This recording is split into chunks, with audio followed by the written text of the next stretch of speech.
수요일에 이 자리는 남다른 의미가 있다라고 생각하는데요. 주일에 저희가 모여서 이제 하나님 앞에 결단한 삶들을 살아가다가 이 세속적인 삶들을 때로는 견딜 수 없고 또 세속적으로 변해가는 내 삶의 모양들을 때로는 이기지 못해서 이 자리를 찾게 되는 분들도 계시지 않을까 싶습니다. 제게는 수요 예배가 그런 의미이기도 한데요.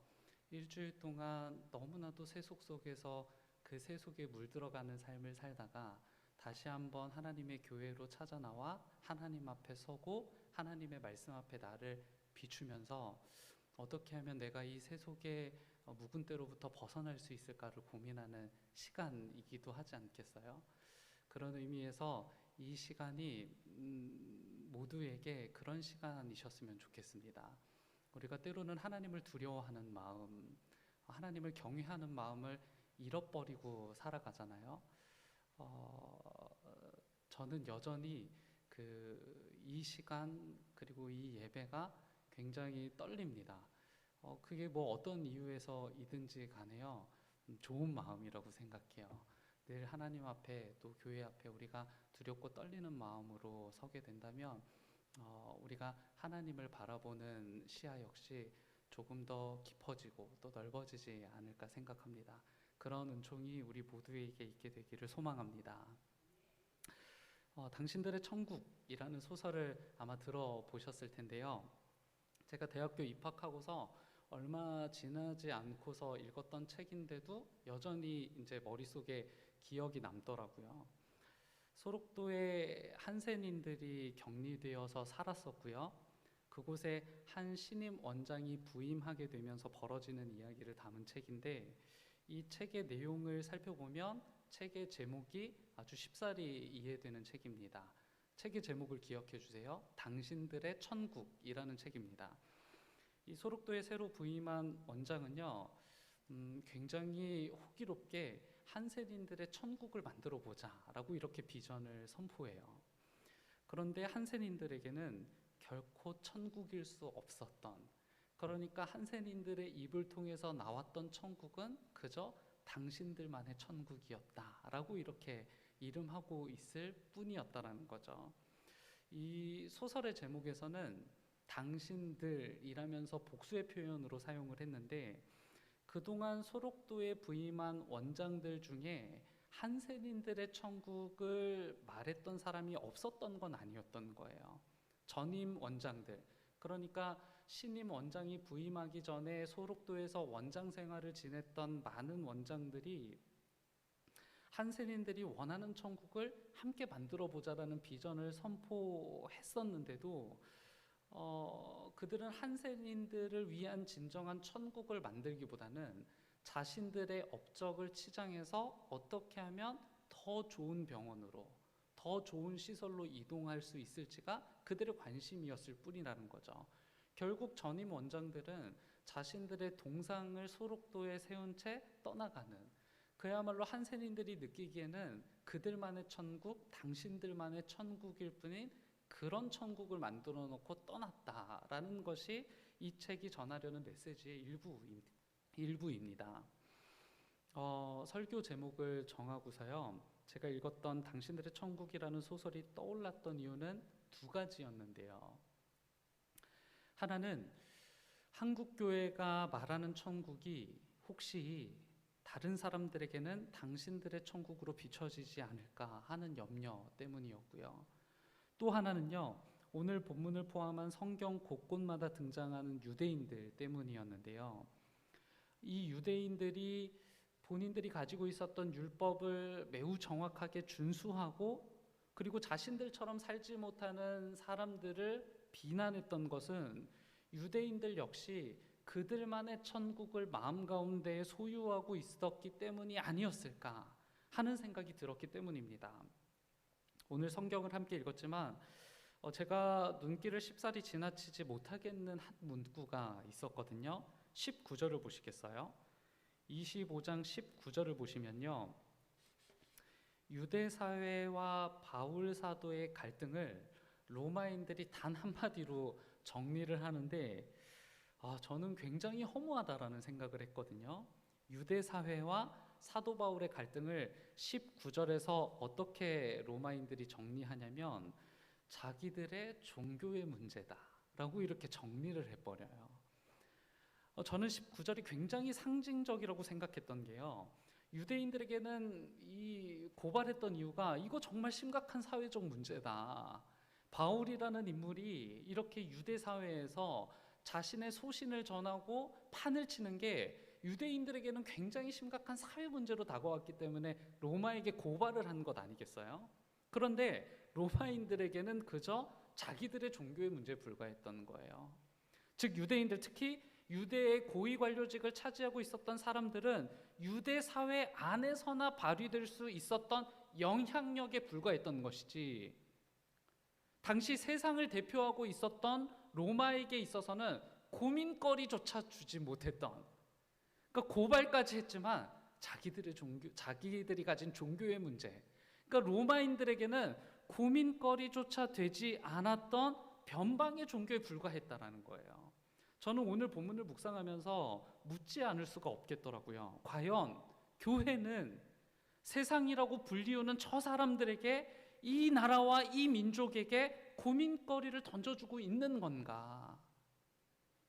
고민거리조차 던져주지 못했던 변방의 종교에 불과한 유대교와 우리가 별다를 바 없는 것을 아닌 기독교 역시 그저 그런 종교인 건가? 라는 물음을 던져야겠더라고요. 예상하신 분들도 계실 거라고 생각하는데요. 저는 지금 종교와 기독교를 분리하려는 시도를 해보는 중입니다. 그러니까 더 정확하게는요, 기독교는 종교가 아니다라는 말씀을 드리고 싶은 거예요. 종교를 어떻게 정의해야 될까요? 국어사전은 종교를요, 하나의 문화 현상으로 이야기하던데요. 또 윤리와 양심이 포함된 고등 종교를 이해할 때는 창시자의 가르침과 교훈 위에 세워진 것을 고등 종교로 이해하고 있거든요. 그렇다면 기독교는 고등 종교로 분류되는 것이 맞는 걸까 싶은 생각이 들기도 하지만 아니라는 말씀을 드리고 싶은 거예요. 기독교는요, 예수의 가르침과 교훈 위에 세워진 조직이 아닌 거예요. 다시 말씀드릴게요. 기독교는 예수의 가르침과 교훈 위에 세워진 조직이 아니라요, 부활하신 예수 그리스도의 공동체예요. 부활하신 예수 그리스도의 공동체. 즉 예수님께서 가르치신 교훈과 가르침이 중요한 것이 아니다라고 말씀드리는 게 아니라요, 예수님께서 가르치신 교훈과 가르침도 중요하지만 우리는 지금도 예수님께서 생생히 살아계시다고 믿는 공동체란 말이죠. 그래서 사도행전을 다른 말로 뭐라고 부릅니까? 성령행전이라고 부르잖아요. 십자가에서 죽으셨어요. 그래서 예수 그리스도의 가르침만 남았습니까? 그렇지 않아요. 예수님께서 십자가에 죽으시고 예수 그리스도의 가르침만 남았던 것이 아니라 예수님께서 죽으셨다가 부활하신 그리스도께서 직접 이끄셔서 사도를 통해 전한 복음의 내용이 바로 사도행전인 거예요. 예수님의 가르침과 교훈이 우리를 이끌어가는 것이 아니라 지금도 살아계신 예수 그리스도께서 우리를 이끌어가고 계시다라는 진리가 바로 기독교인 거죠. 할렐루야. 그래서 베이직교회 조정민 목사는요, KBS 방송에 출연해서 뭐라고 이야기를 했느냐면요, 기독교는 종교가 아니다, 종교가 아니라 생명이다 라고 이렇게 말하거든요. 그는 이렇게 덧붙입니다. 예수님은 어쩌면 유대교라는 종교에서 우리를 불러내신 분이시고 이 땅에 오셔도 종교로부터 우리를 불러내실 것이다 라고 이렇게 이야기를 해요. 본회퍼 역시 기독교의 본질에 대해서 이렇게 말합니다. 기독교의 본질은 종교와 관계 있는 것이 아니라 그리스도라는 인물과 관계가 있다. 종교는 죽은 것, 인간이 만든 것에 불과하다. 기독교의 핵심에는 전혀 다른 것, 바로 하나님 자신이 생생히 자리하고 있다. 기독교는 그분을 대면하는 것이다. 기독교의 메시지는 근본적으로 도덕 및 종교와 관계가 없다라고 이렇게 보네퍼 역시 말했습니다. 즉 기독교란 믿는 사람들, 이 신자들이 부활하신 그리스도, 그러니까 살아계신 하나님과의 인격적 관계로 들어가는 것이고 그것이 본질이라는 거예요. 그래서 기독교의 중대한 가르침 중 타종교와 기본적으로 구분되는 지점이 있어요. 그게 뭐냐면 인간으로서는 결코 진리, 궁극, 하나님 나라에 이룰 수 없다라고 알려요. 구도행위 자체가 의미가 없단 말이죠. 착하게 사는 것으로, 그리고 내가 가진 돈으로, 내가 가진 그 어떤 것으로도 하나님 나라, 그리고 진리, 그리고 그 궁극에 이룰 수가 없는데 다만 한 가지 방법이 있다라고 알려주는 게 기독교란 말이에요. 하나님이 인간이 되어 오셔야만 가능하다는 성육신 메시지가 바로 타종교와 기독교를 가르는 아주 중요한 지점이 되는 겁니다. 우리가 찾을 수 있는 구원이 아니라, 우리가 찾을 수 있는 하나님이 아니라, 우리가 찾을 수 있는 진리가 아니라 하나님이 우리에게 계시해 주지 않으셨다면, 하나님이 우리에게 스스로를 나타내 보여주지 않으셨다라고 한다면 우리는 하나님을 알 수도 없고 하나님 나라를 보지도 못하고 구원을 얻을 수도 없었던 존재. 그렇기 때문에 기독교가 전하는 메시지는 뭐예요? 은총이에요. 은혜예요. 하나님께서 오셨다라는 기쁨인 거예요. 우리는 이쯤에서 우리가 기독교라는 제도화된 종교를 따르고 있는 것인지 아니면 진리이신 그리스도를 따르고 있는 것인지 고민해 볼 필요가 있을 겁니다.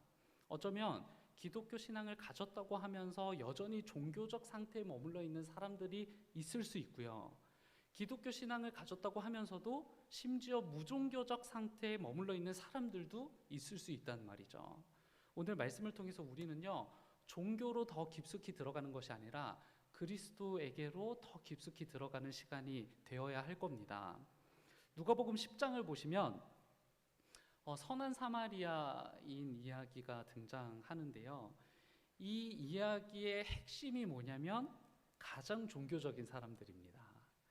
이 이야기의 시작 역시 어떻게 된 거냐면 종교에 가장 박식하고 관심이 높은 율법교사의 질문으로 시작하거든요.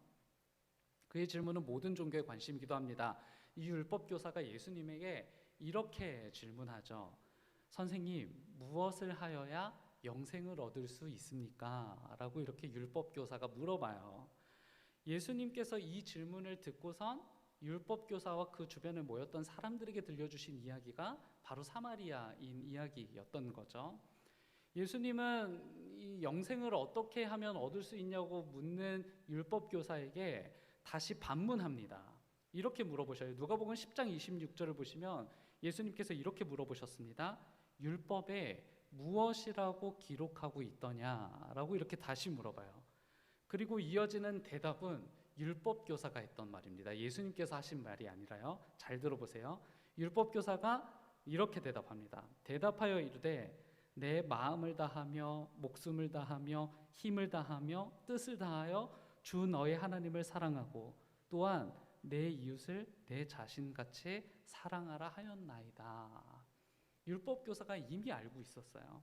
그러니까 소위 종교인이라고 불리는 사람들, 이와 같은 그들은요, 이와 같은 신조들, 이와 같은 율법들, 그리고 이와 같은 의식들을 매우 강조했던 사람들이고요. 방금 율법교사가 몹시나도 잘 대답했던 것처럼 그들이 스스로 해야 될 일이 무엇인지도 너무너무 잘 알고 있었어요. 그리고 선한 사마리아인 이야기 안에 담긴 강도 만난 자를 그냥 스쳐 지나간 제사장과 레위인 역시 마찬가지겠죠. 그 두 사람 역시 그 누구보다 종교적인 사람들이었고요. 종교적 특징들을 아주 짙게 담고 사는 사람들이었을 거란 말이에요. 그런데 예수님이요, 바로 그들이 가장 종교적이지 않은 사람들이다 라고 고발하시는 거예요. 가장 종교적이라고. 그래서 심지어 하나님을 사랑하고 이웃을 사랑하는 게 가장 큰 계명이라고 알고 있었던 그 종교인들이 실은 가장 종교적이지 않은 사람들이다 라고 고발하고 있는 거라고요. 더 정확하게 말씀을 드리자면 그게 종교의 한계다라고 말씀하시는 거예요. 그게 바로 종교가 가진 한계다 라고 말씀하시는 거라고요. 그래서 저는 누가복음 10장 29절을 보시면요, 율법교사의 태도를 나타내거든요. 그 태도가 종교가 가진 한계를 가장 잘 드러내 보여주는 한 구절이라고 봐요. 뭐라고 기록이 되어 있느냐면요, 그 사람이 자기를 옳게 보이려고. 그러니까 질문하기 전에 율법교사의 태도를 이렇게 성경이 기록해 두는 거예요. 그 사람이 자기를 옳게 보이려고. 그게 바로 종교의 특징인 거예요. 삶의 당위성을 하나님께로부터 찾으려고 하는 것이 아니라 여전히 삶의 당위성을 자기 자신에게 두고 자기 자신의 옳음을 증명하며 살려 하는 몸부림은 모두 종교에 불과하다는 거예요. 즉 유대인들이 그랬던 것처럼 구원의 근거를 자기 자신에서 찾는다라는 거죠. 율법을 지킴으로 내가 옳다라는 것을 보여주려고 했고, 기도하는 행위를 통해서 내가 잘하고 있다라는 것을 보여주려고 한다라는 거예요. 이런 모든 몸부림은 종교에 불과하다라는 거예요. 오늘 성경의 이야기로 들어가서요, 바울이 현재 로마인들에게 붙잡혀 있는 상황이고 재판을 이어가는 중입니다. 지금까지 사도행전을 쭉 이어오셨으니까요, 어떤 상황인지 잘 알고 계실 텐데요. 오늘 본문에는 이름이 생소한 네 사람이 등장합니다. 벨릭스, 베스도, 아그리빠, 버니게, 이렇게 네 사람이 등장을 하는데요. 이 등장하는 인물에 대한 이해가 성경을 읽는데 조금은 도움이 될 수 있을 것 같아요. 일단 벨릭스와 베스도는 유대의 총독입니다. 그런데 벨릭스라는 인물은 그 베스도가 부임하기 전까지 유대를 다스렸던 전임 유대 총독인 거고요.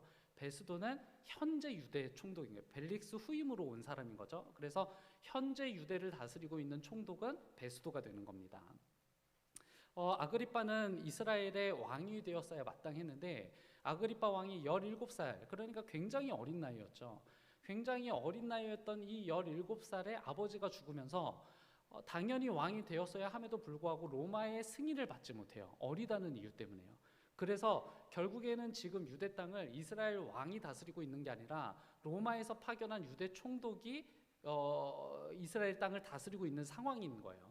그리고 이 아그리빠 왕은 카르키즈 왕국이라는 곳에서 왕으로서의 경험치를 쌓아가는 중이고요. 그리고 아그리빠 왕의 곁에 붙어서 같이 이제 다니고 있는 한 사람이 등장하거든요. 그게 누구냐면 버니게입니다. 버니게는 이 아그리빠의 여동생인데 상호 근친 관계였던 것으로 이렇게 이야기가 되고요. 본문 13절부터 이어지는 내용들을 보시면 베스도, 그러니까 이 유대 총독이 아그리빠 왕과 버니게에게 재판에 소상한 내용들을 설명해 주고 있거든요. 바울이 유대인들과 유대 사회로부터 고발당한 이유를 18절과 19절에서 이렇게 설명합니다. 18절과 19절을 보세요. 원고들이 서서, 그러니까 그 유대인들을 이야기하는 거죠. 원고들이 서서 내가 짐작하던 것 같은 악행의 혐의는 하나도 제시하지 아니하고 오직 자기들의 종교와 또는 예수라 하는 이가 죽은 것을 살아있다고 바울이 주장하는 그 일에 관한 문제로 고발하는 것뿐이라 라고 이렇게 베스도가 알려줍니다. 우리는요, 베스도의 이 보고를 통해서 로마 사람들이 유대교를 어떻게 이해했는지를 짐작할 수 있을 것 같은데요. 첫 번째는 유대교가 종교로서 로마에게는 전혀 무익한 것, 하찮은 것이라는 이해를 이 문장에서 발견하게 되고요. 두 번째는 지금 이 고발 자체건 역시 로마로서는 정말 별일이 아니고 이해하기 어려운 고발이다라는 뉘앙스가 담겨 있잖아요. 그 고발 자체가 로마에게 악행이 되지 않는다라고 얘기해요, 베스도가. 그래서 바울의 혐의 없음을 지금 주장하고 있는 거거든요. 그런데 이 베스도가 이 고발건이 로마에게 있어 악행이 되지 않는 이유를 무엇이라고 설명한 거냐면, 지금 일어난 이 사건이 로마에게 아무런 영향력을 끼치지 못하는 사건이다 라고 이런 이해를 전하고 있는 거예요. 이게 바로 종교의 특징인 겁니다. 그들끼리 아무리 대단한 일을 하는 것 같이 보여도, 그들끼리 정말 열심 어린 일들을 하는 것처럼 보여도 아무런 영향력을 발휘하지 못하는 모임이 종교라는 거예요. 유대를 통해서는 이처럼 종교의 특징이 고스란히 드러나고요. 한편 25장의 등장인물들, 제가 말씀드린 그 네 사람 기억하시죠? 이 네 사람을 통해서는 권력의 특징이 고스란히 드러나게 되거든요. 저는 여기서 이 권력의 특징을 무종교의 특징이라고 이름하고 싶어요. 왜냐하면 권력의 주요한 특징이 무엇이겠어요? 자기 숭배 아니겠어요? 자기를 믿는 것을 종교라고 말할 수는 없으니까 저는 그것을 무종교라고 이름하면 어떨까 합니다. 유대라는 종교와도 전혀 상관이 없고 그리스도라는 진리와도 전혀 상관이 없는 무종교 상태의 사람들의 특징도 오늘 본문이 알려준다라고 볼 수 있겠는데요. 먼저 그들은 매우 정치적이라고 해야 할까요? 실은 정치란 말은 굉장히 좋은 말이잖아요. 여러 가지 논의를 통해서 이 사람들의 삶을 이롭게 하려는 모임 자체가 정치일 텐데, 그런데 당신은 참 정치적이야 라고 하는 말을 누군가로부터 듣게 된다면 좋아할 사람은 거의 없을 겁니다. 그 말은 마치 너는 정말 권모술수에 능한 사람이야 라는 이미지를 가져다 주기 때문이거든요. 본문 25장 16절을 보시겠어요? 25장 16절을 보시면 베수도가 유대 바울 고발 사건을 이렇게 마무리했다고 아그리빠 왕에게 알리는데요. 이렇게 기록합니다. 나는 그들에게 대답하기를 로마 사람의 관례로서는 피고가 원고를 직접 대면해서 그 고발한 내용에 대하여 변호할 기회를 가지기 전에는 그 사람을 넘겨주는 일이 없다고 하였습니다 라고 이렇게 베수도가 말합니다. 그러니까 베수도는요, 지금 자신이 고발당한 바울을 로마의 법을 지켜가면서 유대인에게 넘겨줄 마음도 없었고, 실제로 나는 바울을 정말 잘 지키고 있었다라는 것을 아그리빠 왕에게 어필하고 있는 거예요. 그런데 이 말이요, 사실 맞지 않은 말이라는 것을 우리는 이미 알고 있어요. 왜냐하면 25장 9절을 읽었거든요, 지난주에. 25장 9절을 보세요. 이렇게 기록합니다. 베수도는 유대 사람의 환심을 사고자 하여 바울에게 묻기를 그대는 예루살렘으로 올라가서 이 사건에 대하여 내 앞에서 재판을 받고 싶지 않소? 라고 이렇게 이미 물어봤어요. 이렇게 물어봐 놓고서는 아그리빠 왕이 도착했을 때는 내가 로마의 법을 잘 지켜가면서 바울을 내주지 않고 잘 지키고 있었다라고 이렇게 이야기하고 있는 거예요. 100주년 기념 성서주석을 보시면요, 이 본문에 대해서 저자가 이렇게 기록을 해두었더라고요. 베수도는 공정한 재판 없이 바울을 유대인들에게 넘기는 것을 거절했다는 것을 바르게 보고했지만 바울에게 예루살렘에서 재판받는 것이 어떻겠느냐고 제안하는 것은 교묘하게 빠뜨리고 있었다라고 이렇게 기록해 두었어요. 그러니까 베수도는요, 이 재판에서 그 어떤 공정함이나 유대 총독으로서의 진지한 고민을 했던 게 아니라는 거예요. 그때나 지금이나 모든 사람들이 그랬던 것처럼 어떤 선택이 내 자신에게 가장 유리한 선택이 될 수 있을지 그것을 정치적으로 계산만 하고 있었던 사람이 바로 베수도였다라는 거죠. 이런 로마의 천박한 권력의 모습이 드러난 게 어디 베수도뿐이겠느냐고요. 사도행전 22장 25절에도요 비슷한 이야기가 등장합니다. 로마에게 체포되었던 바울이 유대인들 앞에서 스스로를 변론할 때 일이었거든요. 이 사도 바울이 유대인들 앞에서 스스로를 변론했더니 유대인들의 반응이 심상치가 않아요. 바울을 당장 죽이라고 난리를 치는 거예요. 이 소요에 놀랬던 천부장이 이 바울을 병영 안으로 즉시 끌어들입니다.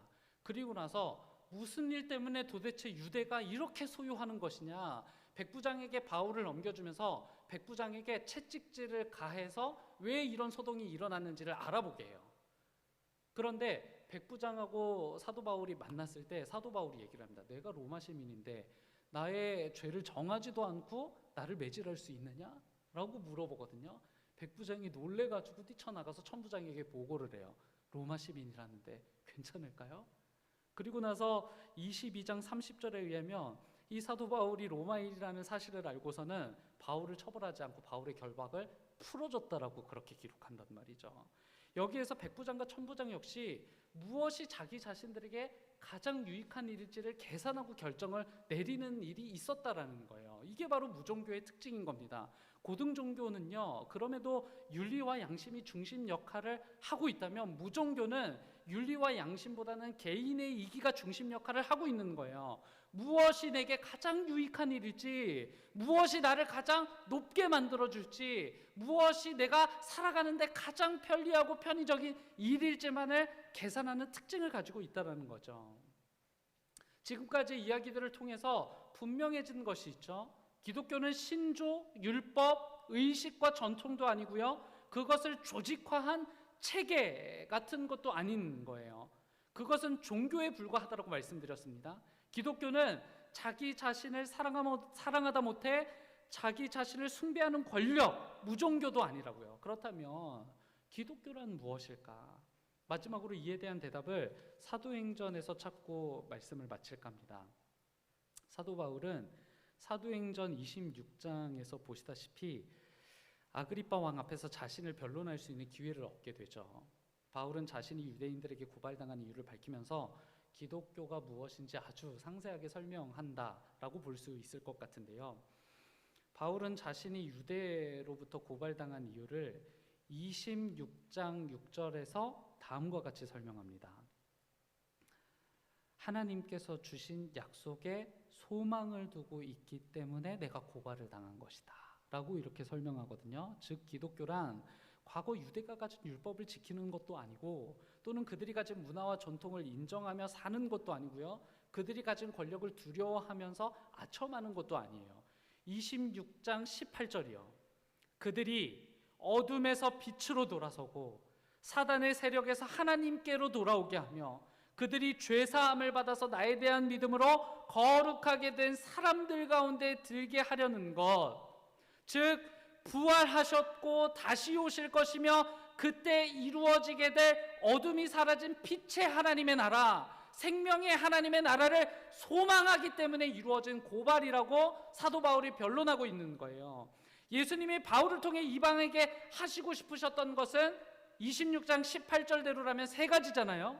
첫 번째, 빛이신 하나님께로 돌아오게 하는 것. 두 번째, 죄사함을 받게 하는 것. 세 번째, 예수님에 대한 믿음으로 거룩하게 된 사람들 가운데 들게 하는 것. 이 세 가지는요, 자기 자신을 근거로 내세워서 얻을 수는 없는 것들이에요.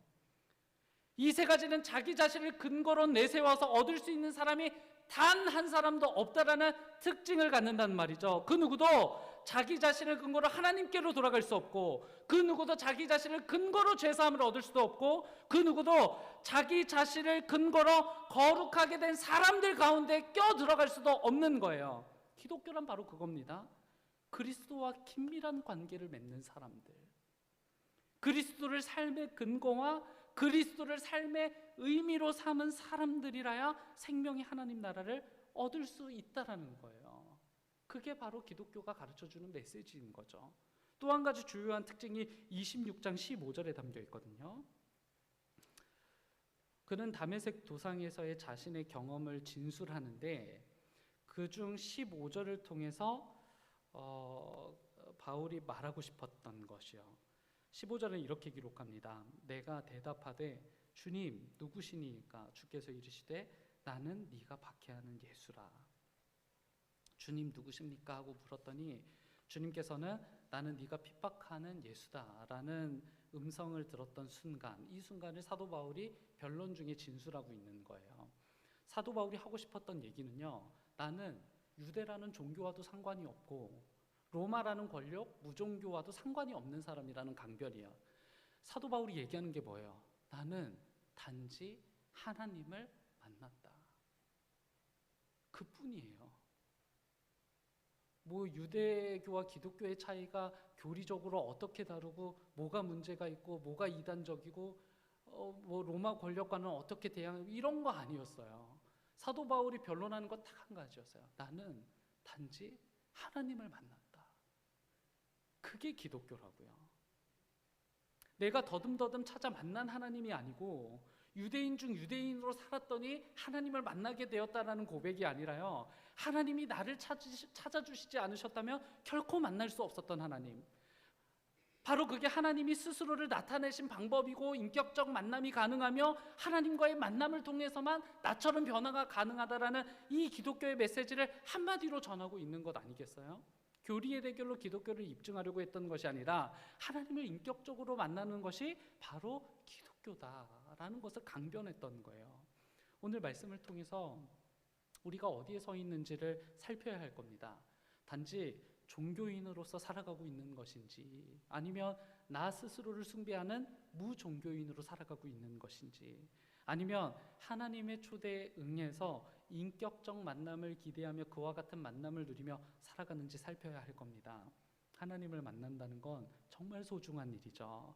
각자의 삶의 자리에서 하나님을 만나 종교 생활을 넘어 하나님을 누리는 그리스도인의 삶이 이어지시길 주님의 이름으로 축원합니다.